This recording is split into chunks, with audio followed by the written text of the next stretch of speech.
What's up, Jared over here? Today we had the WWE Weekly Raw Setup Review. This show was actually pretty good. They started off the show with Judgment Day in the ring, and it was Damian, Dominic, and Rhea, no Finn Balor. They were pretty much, Damian started saying how the Judgment Day is not doing good right now. We need to accept right now that the Judgment Day is not strong. We're having problems. Where the hell's Finn Balor? He should be out here. We're fun. We're one family. Rhea Ripley was getting mad at Damian Priest and everything, and then Sami Zayn ended up coming out, and then I think it's Jay McDonough ended up attacking Sami Zayn, and he started beating them up, and then Judgment Day started beating on him, and Judgment Day left. They were telling Jay, like, leave us alone. You're not part of the Judgment Day. Jay McDonough and Sami Zayn ended up having a singles match, a one-on-one match. It was okay. Going back and forth and everything. There was a couple times. There was one time Finn Balor came out, distracting Sami Zayn. Jay McDonough rolled up. Sami almost got the win. Sami out, throwing him off and throwing him into the corner, and then across the ring, and then going across the ring and hit him with the haluva kick, and then with the 1, 2, 3, Sami Zayn picked up the victory. After that was Chad Gable, Otis, Maxime, and then so the whole entire Alpha Academy was in the ring, and then the Imperium was in the ring, pretty much going at it. Ludwig Kaiser was like telling Maxine, well, you can have a man like me and everything, and then she ends up slapping him. There ended up being a match with Giovanna Vinci versus Chad Gable. Chad Gable obviously won because he's fighting Gunther next week for the Intercontinental title. It was a pretty short match. Chad Gable hit a couple German suplex and ended up winning. Then Gunther said, no, it's not over yet. This is not how I wanted to end this. So he's like, I'll have a match against Otis. And they actually put in a pretty good match going back and forth. Otis did a lot of good things, making Otis still show that he put on a good match as a singles wrestler. And then Gunther to win it, powerbomb Otis. I'm like, that's some serious strength, powerbomb big man Otis. But Gunther picked up the victory for Imperium against Otis. Chad Gable picked up the victory for Alpha Academy against Giovanna Vinci, and Ludwig Kaiser, which is on ringside. And then backstage, Gunther ended up telling Ludwig Kaiser and Giovanna Vinci that I have to fix this. Like always, you guys can't do anything. So Gunther's starting to get mad at his minions now. After that, Matt Riddle backstage was looking around for a tag team partner he had a match against Ivar and Eric.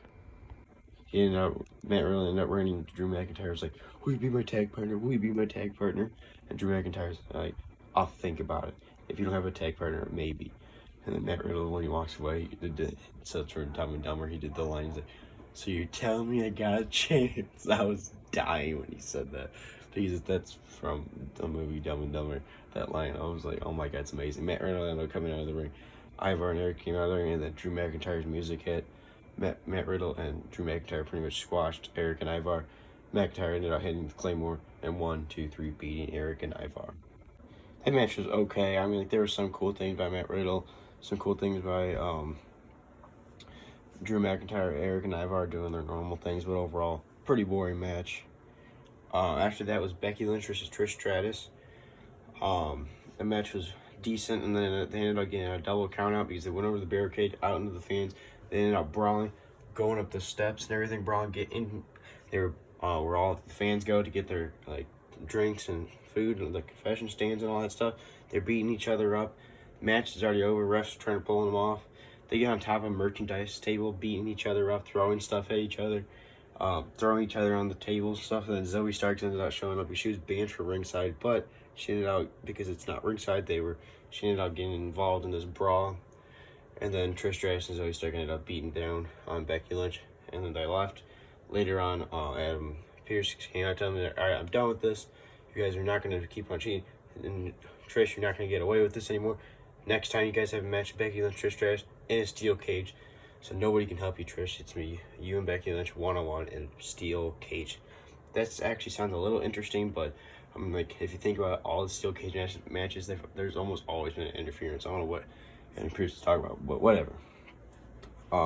After that was Seth Rollins came out to the, Shinsuke came out to the ring, pretty much, and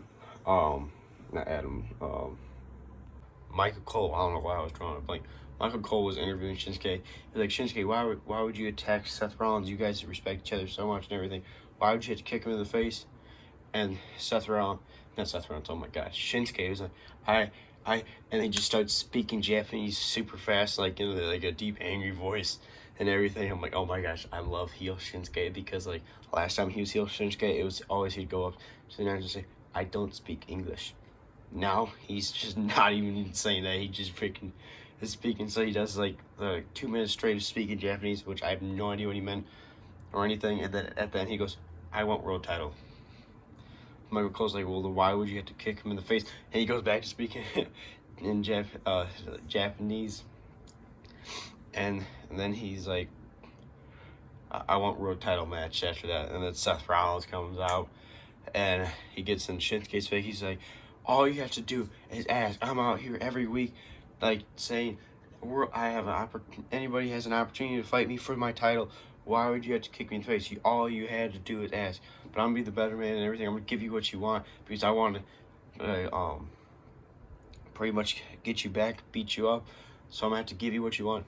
A title match, anytime, anywhere. Up to you, Shinsuke. I have a feeling this is going to end up being a payback, so it's a pay-per-view match, and I think Shinsuke is actually going to beat Seth Rollins, because the last time Shinsuke had a world title match, it was against AJ Styles, and he should have won. This was years ago when he won the Royal Rumble, and then the match was at WrestleMania. He should have won. Hopefully they finally give him the world title he deserves, but hopefully it's at a pay-per-view.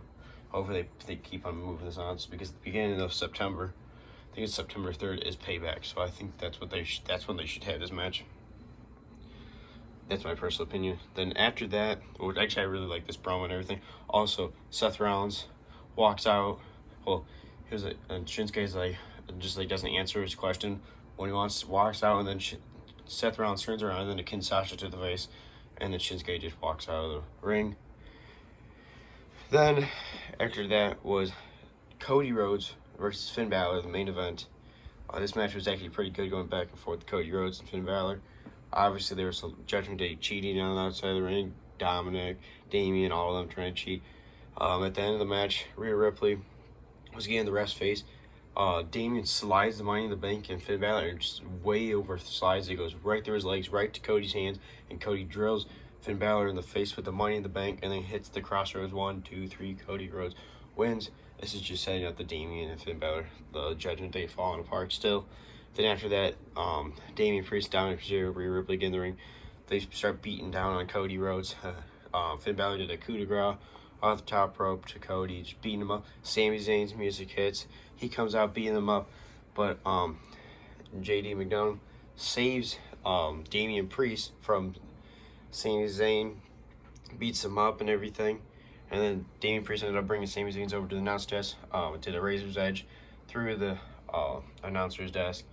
Then Finn Balor did another coup de grace to Cody Rhodes, and Judgment Day was standing on top after the match, even though Cody Rhodes picked up the victory.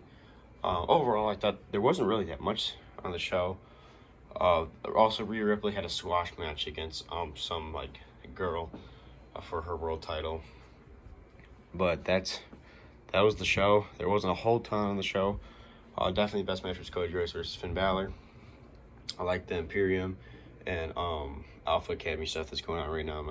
And I love the Shinsuke and Seth Rollins thing. I really hope Shinsuke ends up winning the world title. But overall, I thought the show was really good. Well, not really good. I would say not super good, but kind of just good. It wasn't boring, but it was a good match. It was a good show. I was entertained on the majority of it, so I'm gonna give it a solid 3.5 out of 5.